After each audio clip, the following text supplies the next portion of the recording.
السلام عليكم ورحمة الله وبركاته. إن الحمد لله نحمده ونستعينه ونستغفره ونعوذ بالله من شرور أنفسنا ومن سيئات أعمالنا. من يهده الله فلا مضل له ومن يضلل فلا هادي له. وأشهد أن لا إله إلا الله وحده لا شريك له وأشهد أن محمدا عبده ورسوله صلى الله عليه وعلى آله وصحبه ومن تبعهم بإحسان إلى يوم الدين أما بعد. فنحمد الله سبحانه وتعالى ربنا على نعمه الكثيرة وعلى ستره الجميل علينا سبحانه وتعالى، كما نشكره أن أعاننا على قضاء أكثر هذا الشهر الفضيل في الصيام والقيام والطاعات، ونسأله سبحانه وتعالى أن يتقبل منا جميعا وأن يوفقنا جميعا للمزيد من الخير وأن يعفو عنا تقصيرنا إنه غفور شكور. Donc, nous louons encore et toujours notre Seigneur subhanahu wa ta'ala le Très-Haut pour ses bienfaits immenses qu'il nous accorde et pour le fait qu'il cache nos défauts, nos manquements, qu'il pardonne nos fautes, tout cela par son indulgence subhanahu wa ta'ala parfaite. Tout comme nous le remercions de nous avoir assistés dans ce mois béni, dans l'accomplissement de la plus grande partie de ce mois, dans le jeûne, dans les prières et autres formes de bien. Et nous nous demandons subhanahu wa ta'ala d'accepter de nous tous ce que lui seul nous a permis d'accomplir subhanahu wa ta'ala comme œuvre et de pardonner nos défauts et nos manquements dans tout cela. Et nous nous demandons subhanahu wa ta'ala de nous accorder une part de son immense miséricorde et de sa grâce subhanahu wa ta'ala. Cela étant dit, le verset choisi pour cette dernière assise du mois béni de Ramadan est la parole d'Allah subhanahu wa ta'ala, le Très-Haut, qui nous dit dans Surat al-Mu'minun, dans la Surat les croyants, dans le verset numéro 60. Il nous dit subhanahu wa ta'ala, après avoir cité certains des attributs de ses serviteurs pieux, ces serviteurs qu'il aime, subhanahu wa ta'ala, comme le fait qu'ils soient pénétrés par la crainte d'Allah, subhanahu wa ta'ala, leur Seigneur, comme le fait qu'ils croient au verset de leur Seigneur, et comme le fait qu'ils ne lui associent rien. Il nous dit, subhanahu wa ta'ala, à la suite de cela, وَالَّذِينَ يُؤْتُونَ مَا آتَوْا وَقُلُوبُهُمْ وَجِلَةٌ أَنَّهُمْ إِلَى رَبِّهِمْ رَاجِعُونَ. Il nous dit, subhanahu wa ta'ala, d'après les sens du verset, ils sont ceux qui donnent ce qu'ils donnent, tandis que leurs cœurs sont pleins de crainte à la pensée qu'ils doivent retourner vers leur Seigneur. Ceux qui donnent ce qu'ils donnent, tandis que leurs cœurs sont pleins de crainte à la pensée qu'ils doivent retourner vers leur Seigneur. Al-Imam Abdurrahman ibn Nasr al-Sa'di rahimahullah nous dit dans son commentaire de ce verset, donc dans la parole d'Allah subhanahu wa ta'ala, ils sont ceux qui donnent ce qu'ils donnent, tandis que leurs cœurs sont pleins de crainte. Il nous dit rahimahullah, c'est-à-dire qu'ils donnent de leur personne tout ce qui est dans leur capacité d'accomplir, comme prière, comme zakat, comme pèlerinage, comme aumône et autres actes de bien.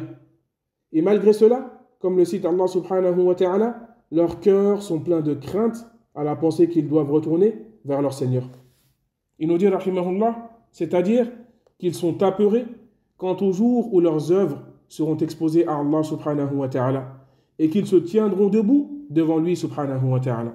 Apeurés quant au fait que les œuvres qu'ils ont accomplies ne soient pas une cause de salut qui les préserveront du châtiment d'Allah. Il nous dit, rahimahullah, cela à cause de la connaissance qu'ils ont de leur Seigneur et de ce qu'ils méritent subhanahu wa ta'ala comme forme d'adoration. Intaha kalamuhu rahimahullah. Et donc, pour mieux comprendre le verset, il nous faut revenir au hadith qui a été rapporté par l'imam Ahmed et autres, rahimahumullah, d'après la mère des croyantes, Ummul Mu'minin, Aïcha, radiyallahu anha, qu'Allah l'agrée, qui a dit, ô messager d'Allah, dans la parole d'Allah, ceux qui donnent ce qu'ils donnent, tandis que leurs cœurs sont pleins de crainte, est-il voulu ici celui qui vole, qui fornique et consomme du vin, et qui a peur de rencontrer Allah? Le prophète sallallahu alayhi wa sallam lui a répondu, non, ô fille de Abu Bakr. Mais il est voulu ici celui qui prie, qui jeûne et fait des aumônes et qui a peur d'Allah Azza wa Jal.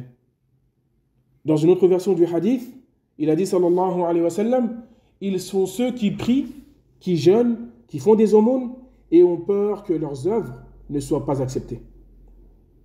C'est-à-dire qu'ils ont peur d'avoir été négligents et de ne pas avoir rempli les conditions pour que leurs œuvres soient acceptées par Allah subhanahu wa ta'ala.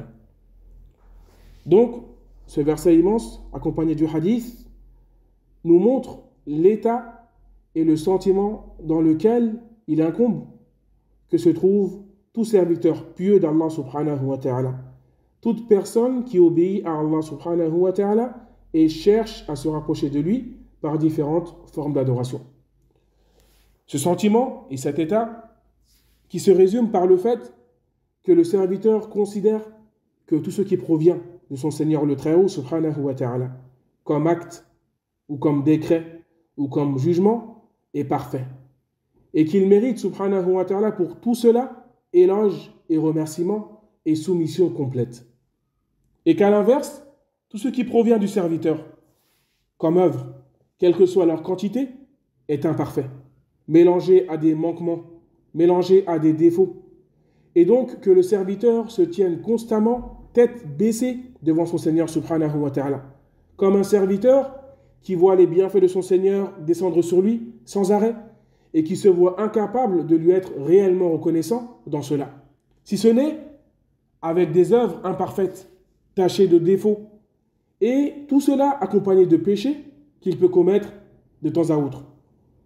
Mais avec tout cela, son Seigneur subhanahu wa ta'ala le Très-Haut est indulgent envers lui, accepte ses œuvres imparfaites, lui pardonne, lui voile ses défauts et lui accorde ses bienfaits constamment. Donc ce serviteur qui aura cet état-là sera sans aucun doute et ne pourra aucunement prétendre que cela soit une faveur de sa part ou prétendre à travers ses actes avoir un droit sur son Seigneur subhanahu wa ta'ala ou bien avoir accompli le droit de son Seigneur subhanahu wa ta'ala sur lui. Donc on ne pourra pas voir de ce serviteur à travers ses actes ou ses paroles une chose qui vient montrer qu'il a accompli le droit d'Allah subhanahu wa ta'ala ou bien qu'il a un mérite dans ce qu'il a fait comme œuvre. Non, bien au contraire. Donc ce serviteur sera constamment rabaissé devant son Seigneur subhanahu wa ta'ala. Il sera constamment plein d'humilité devant Allah subhanahu wa ta'ala. Il sera aussi humble envers les serviteurs d'Allah subhanahu wa ta'ala. Cela car il sait et il se rend compte des manquements qu'il peut avoir dans ses actes et du bienfait d'Allah subhanahu wa ta'ala sur lui. Et parmi les points qui vont le pousser à être dans cet état, il y a sans aucun doute la connaissance d'Allah subhanahu wa ta'ala. Le fait de méditer sur les noms et attributs d'Allah subhanahu wa ta'ala, de méditer sur sa création, de méditer sur les bienfaits immenses qu'Allah lui accorde, et à l'inverse de méditer sur son état lui-même, sur ses actes, sur ses manquements, sur ses imperfections. Une chose qui va le pousser à se rabaisser devant Allah subhanahu wa ta'ala, à être humble et à se diriger vers l'une des portes les plus immenses par lesquelles on peut se rapprocher d'Allah subhanahu wa ta'ala, qui est al-inkisar wa dhul, le fait de se rabaisser devant Allah subhanahu wa ta'ala, de s'humilier devant lui, de le supplier et de reconnaître les manquements qu'on peut avoir dans nos œuvres. Et parmi ceux qui vient appuyer ce sens, l'invocation authentique qui a été rapportée du prophète sallallahu alayhi wa sallam, qui est appelée Sayyid al-Istighfar, la meilleure des formules de demande de pardon. Sayyid al-Istighfar. Et qui fait partie des invocations à dire au matin, au soir et avant de dormir. Dans laquelle le serviteur dit Allahumma anta rabbi, la ilaha illa anta. Ô Allah, tu es mon Seigneur. Nul ne mérite l'adoration en dehors de toi. Khalaqtani wa ana abduka wa ala ahdika wa ala wa'dika mastata'tu. Tu m'as créé et je suis ton serviteur et je suis sur ton pacte et ta promesse du mieux que je peux. Je reconnais tes bienfaits sur moi, abou'u laka bi ni'matika alayya, et je reconnais mes péchés. Wa abou'u laka bi dhanbi. Pardonne-moi donc, car certes, nul ne pardonne les péchés autre que toi. Faghfir li fa innahu la yaghfiru dhunuba illa ant.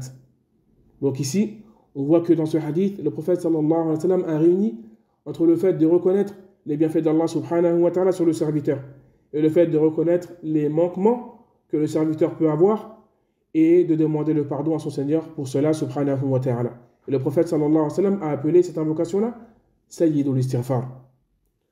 Donc, le fait de méditer sur ces points pousse chacun d'entre nous, en particulier dans ce mois béni de Ramadan, où chacun a accompli son maximum pour se rapprocher d'Allah subhanahu wa ta'ala, pour lui plaire par ses œuvres. Donc, cela nous pousse à prendre conscience que ces œuvres qui ont pu être accomplies pendant le mois de Ramadan et autres peuvent ne pas être acceptées par notre Seigneur subhanahu wa ta'ala, qui se passe de nos adorations, qui est le parfait, qui est celui qui a nullement besoin de nous. Mais au contraire, nous sommes indigents envers lui subhanahu wa ta'ala, dans le besoin de sa miséricorde, de sa grâce et de son pardon subhanahu wa ta'ala. Donc, cela va pousser le serviteur à multiplier les invocations pour qu'Allah subhanahu wa ta'ala accepte de nous et nous pardonne nos manquements et nos défauts qu'il y a pu avoir dans ces actes que nous avons pu accomplir par son aide subhanahu wa ta'ala. Et cela, ce sentiment-là et cette compréhension-là est une des sagesses, comme le cite l'imam Ibn Rajab rahimahullah, pour lesquelles il a été légiféré de multiplier l'invocation à dire Laylat al-Qadr, la nuit du destin. Allahumma innaka afuwun tuhibbul afwa fa'afu anni. Oh Allah, innaka afuwun, tu es certes celui qui efface les péchés et tu aimes effacer les péchés, efface donc mes péchés. Allahumma innaka afuwun tuhibbul afwa fa'afu anna. Donc al-afu est le fait donc d'effacer les péchés. Donc ici, cette invocation-là a été légiférée dans les 10 dernières nuits du mois de Ramadan, en particulier pour la nuit de Laylat al-Qadr.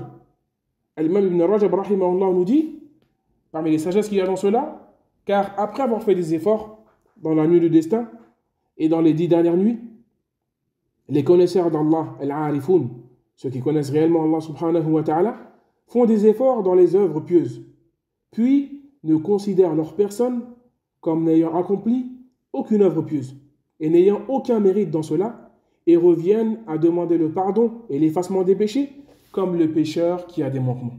C'est-à-dire que celui qui se rend compte des manquements et du droit immense de son Seigneur subhanahu wa ta'ala sur lui, après avoir fait tous ses efforts, se considère comme étant une personne qui n'a accompli aucun bien, bien au contraire, une personne qui a des manquements et qui doit demander le pardon à son Seigneur subhanahu wa ta'ala.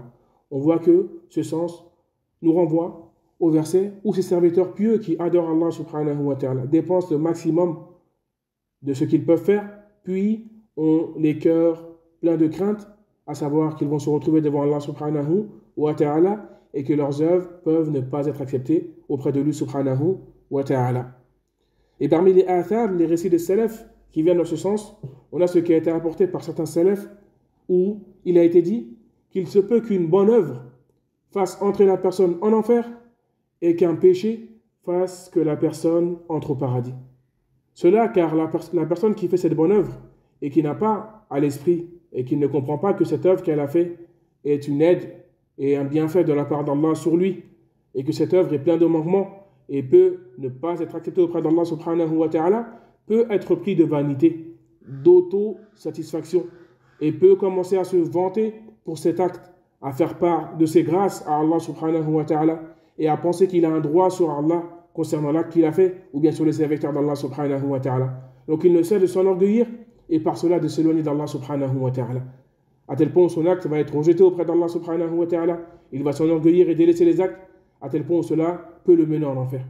Et à l'inverse, une personne qui a fait un péché, mais qui se rend compte de la miséricorde d'Allah subhanahu wa ta'ala, qui reconnaît ses manquements, qui reconnaît ses défauts, va revenir vers Allah subhanahu wa ta'ala et va se diriger comme cité vers l'une des portes les plus immenses par lesquelles on peut entrer auprès d'Allah subhanahu wa ta'ala, qui est al-inkisar wa dhul, qui est donc al-inkisar wa dhul, et le fait de se rabaisser devant notre Seigneur subhanahu wa ta'ala, et le fait de reconnaître les manquements que nous avons. Donc par cela, il se rapproche d'Allah subhanahu wa ta'ala, et Allah lui fait part de sa miséricorde, Allah lui ouvre ses portes, et il est élevé par cela, et bi'idhnillah, il obtient le paradis. Comme il a été rapporté, comme nous le savons, que Adam alayhi salam a commis le péché, puis a regretté et s'est repenti, et comme Allah subhanahu wa ta'ala nous dit, à propos de Adam alayhi salam, qui a dit Rabbana innana zalamna anfusana wa illam taghfir lana wa tarhamna lanakunanna minal khasirin.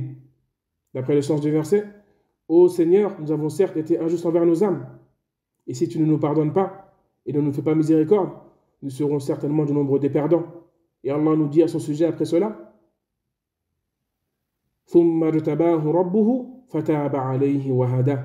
et ensuite, son Seigneur l'a choisi, l'a élu, a accepté son repentir et l'a guidé. Donc Adam alayhi salam, après ce péché, a été meilleur qu'avant le péché. Wahada. Donc Allah l'a guidé après ce péché. Voilà pourquoi le serviteur qui a des manquements et qui a commis des fautes et qui est négligent ou bien qui a été négligent ne doit pas désespérer de la miséricorde d'Allah subhanahu wa ta'ala, bien au contraire, faire les efforts pour se rapprocher de lui, s'humilier, se rabaisser et lui demander d'accepter ses œuvres et de le guider. Et celui qui a été bienfaisant, qui a fait des œuvres de bien, doit constamment se rappeler que le bien qu'il a pu faire est un bien qui vient d'Allah subhanahu wa ta'ala, qui se passe de ses actes, et que ce bien peut ne pas être accepté par Allah subhanahu wa ta'ala, en particulier dans le cas où il se vante de cet acte et pense qu'il a accompli quelque chose, mais bien au contraire, il doit se rabaisser et savoir qu'Allah subhanahu wa ta'ala est le seul à mériter remerciement et louange pour cela. Voilà pourquoi il a été légiféré, al-istighfar, la demande de pardon, après beaucoup d'actes immenses, fid-din, comme le fait de demander pardon après la salat, qui est un des actes les plus aimés auprès d'Allah subhanahu wa ta'ala. Donc le musulman, après avoir accompli cet acte immense, demande pardon à Allah subhanahu wa ta'ala. Kadhalika l'istighfar, le fait de demander pardon au dernier tiers de la nuit. Wal-mustaghfirina bil-ashar. Wal-mustaghfiruna bil-ashar, ceux qui demandent pardon, donc au dernier tiers de la nuit. Kadhalika, le fait de demander pardon après avoir accompli des actes immenses, comme le hajj ou autre. Donc le fait de constamment se rappeler que le mérite tout entier revient à Allah subhanahu wa ta'ala, et que le serviteur, quel que soit le degré d'acte qu'il a pu accomplir, est indigent dans le besoin du pardon de son Seigneur, dans le besoin que son Seigneur voile ses fautes, voile ses défauts et accepte ses œuvres. Hada wallahu a'lam. Donc nous demandons à Allah subhanahu wa ta'ala d'accepter nos œuvres, de pardonner nos fautes, de combler nos manquements. Nous le demandons comme il est celui qui efface les péchés, qui aime effacer les péchés, d'effacer nos péchés, de nous pardonner, de nous élever en degré dans ce bas monde et dans l'au-delà. Allahumma innaka afuwun tuhibbul afwa fa'fu anna. Allahumma inna nas'aluka al-huda wat-tuqa wal-afafa wal-ghina. Allahumma ihdina li ahsani al-akhlaqi wal-a'mal fa innahu la yahdi li ahsaniha illa ant wa qina sayyi al-akhlaqi wal-a'mal fa innahu la yaqiu sayyi'aha illa ant. Comme nous demandons subhanahu wa ta'ala de nous préserver tout au long de l'année et de nous permettre de pouvoir vivre de ce Ramadan jusqu'à sa fin et d'autres Ramadan dans son obéissance subhanahu wa ta'ala, et qu'il accepte cela de nous. Wallahu a'lam, walhamdulillahi rabbil alamin, wa subhanaka Allahumma wa bihamdik, wa ashhadu an la ilaha illa ant, wa astaghfiruka wa atubu ilayk, wa salli Allahumma wa sallim ala nabiyyina Muhammad wa ala alihi wa sahbihi wa man tabi'ahum bi ihsanin ila yawmiddin, walhamdulillahi rabbil alamin. Wassalamu alaykum wa rahmatullahi wa barakatuhu.